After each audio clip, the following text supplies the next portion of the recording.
Hey, what's up guys? Today's video, let's learn how we can purchase events off NFHS Network. First of all, launch your browser, type in NFHS Network, and then simply click onto the link. Here, make sure that you are signed into your account. I currently do not have an account, but I'm going to tell you how you can purchase events recording. So it says post-game or post-season games may be available for purchase as a downloadable digital copy. If you would like to purchase the digital copy, you're going to have to visit the NFHS Network store, which is right this one. So if you click onto that specific link, the article is under fansupport.nfhsnetwork.com. Under there, you will see or find how to purchase digital copies of events, and you will see a NFHS Network store.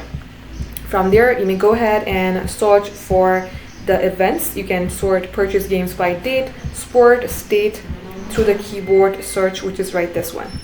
And as you do that, all you have to do is select buy a copy, and likewise make sure that your PayPal account is connected. Then lastly, select checkout, and then there you have it.